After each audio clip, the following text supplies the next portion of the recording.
मंडळी, तुमच्या आयुष्यात तणाव आहे का? भविष्याची भीती वाटते का? कितीही मेहनत करूनही अपयशच येतंय असं वाटतं का? रात्री झोप लागत नाही, मन सतत विचारांनी भरलेलं असतं? जर या प्रश्नांपैकी एकचही उत्तर हो असेल तर आजचा हा व्हिडिओ तुमच्यासाठी आहे. आज आपण अशा एका साध्या पण प्रभावी साधनेबद्दल जाणून घेणार आहोत, जी हजारो वर्षापासून संतांनी सांगितली आहे. ती साधना म्हणजे नामस्मरण. पण एक गोष्ट लक्षात ठेवा, नामस्मरण म्हणजे जादू नाही. ते आपल्या परिस्थितीकडे पाहण्याची दृष्टी, मनाची स्थिरता आणि कृती करण्याची क्षमता वाढवणारी आध्यात्मिक साधना आहे. तर चला सविस्तर समजून घेऊया. सगळ्यात प्रथम पाहूया तणाव का निर्माण होतो. मंडळी, आज प्रत्येक व्यक्ती धावत आहे. कोणी पैशासाठी धावत आहे, कोणी करिअरसाठी, कोणी नातेसंबंध टिकवण्यासाठी, कोणी समाजात स्वतःला सिद्ध करण्यासाठी. याच धावपळीत मनाला विश्रांतीच मिळत नाही. आज शरीरापेक्षा मन जास्त थकलं आहे. तणावाचं खरं कारण बाहेर नसतं, ते आपल्या मनात सुरू असलेल्या सततच्या विचारांमध्ये असतं. काल काय झालं, उद्या काय होईल, लोक काय म्हणतील, मी हरलो तर, हे सततचं विचारचक्र मनाला थकवत असतं आणि इथेच नामस्मरण मदत करू लागतं. जेव्हा आपण एका पवित्र नामावर मन केंद्रित करतो तेव्हा विचारांची गर्दी कमी होऊ लागते. मनाला थोडासा विराम मिळतो आणि हा विरामच मानसिक शांततेची सुरुवात असतो. दुसरा भाग म्हणजे भीतीचं खरं मूळ काय. भीती म्हणजे काय? तर मंडळी, अनेक वेळा भीती ही वास्तवापेक्षा कल्पनांमुळे निर्माण होते. आपण अजून घडलेली घटना आधीच मनात 100 वेळा जगत असतो. जर असं झालं तर, जर अपयश आलं तर, जर लोकांनी हसवलं तर. याच कल्पना मनाला अस्थिर करतात. नामस्मरण केल्यावर मन वर्तमान क्षणात परत येऊ लागतं. श्वास शांत होतो, मनातील घबराट कमी होऊ शकते आणि मग आपण परिस्थितीकडे शांतपणे पाहू शकतो. संत म्हणतात, जिथे नाम आहे तिथे धैर्य आहे, कारण नामस्मरण माणसाला आतून आधार देतं. तिसरा भाग असा आहे, अपयश म्हणजे शेवट नाही. तर मंडळी, आज अनेक लोक एका अपयशानंतर स्वतःला संपलेलं समजतात. परीक्षेत कमी गुण, व्यवसायात तोटा, नोकरी न मिळणं, नातं तुटणं.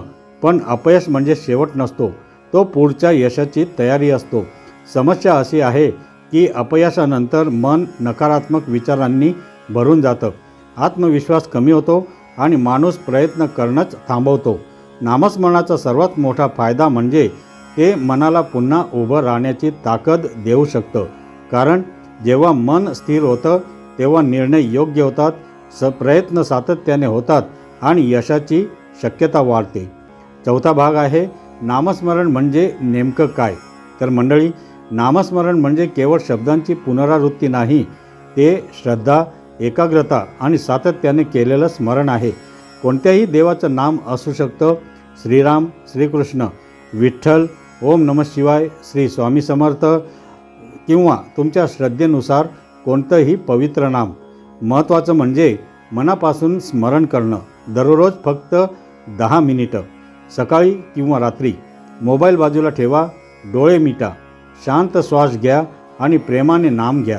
हळूहळू मन शांत असल्याचा अनुभव अनेक साधक सांगतात. प्रत्येकाचा अनुभव वेगळा असू शकतो, त्यामुळे सातत्य महत्त्वाचं आहे. पाचवा भाग म्हणजे नामस्मरण आणि कृती दोन्ही आवश्यक आहेत. मंडळी, एक गोष्ट स्पष्ट समजून घ्या, नामस्मरण म्हणजे फक्त बसून चमत्काराची वाट पाहणं नाही. तुम्ही अभ्यासही केला पाहिजे, कामही केलं पाहिजे, प्रयत्नही केले पाहिजेत, चुका सुधारल्या पाहिजेत. नामस्मरण तुम्हाला मानसिक शक्ती देतं, पण चालायचं तुम्हालाच असतं. शेतकरी बी पेरतो, पाऊस देव देतो, पण बी पेरल्याशिवाय पीक येत नाही. तसंच नाम आणि कर्म यांचा सुंदर समतोलच जीवन यशस्वी बनवतो. तर मंडळी, तणाव असो, भीती असो, अपयश असो, जीवनात आव्हानं कायम राहतील. पण मन मजबूत असेल तर प्रत्येक संकटाला सामोरं जाण्याची ताकद येते.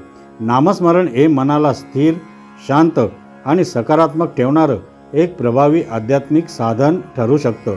त्यासोबत योग्य कृती, संयम आणि सातत्य असेल तर जीवनाचा प्रवास अधिक अर्थपूर्ण होऊ शकतो.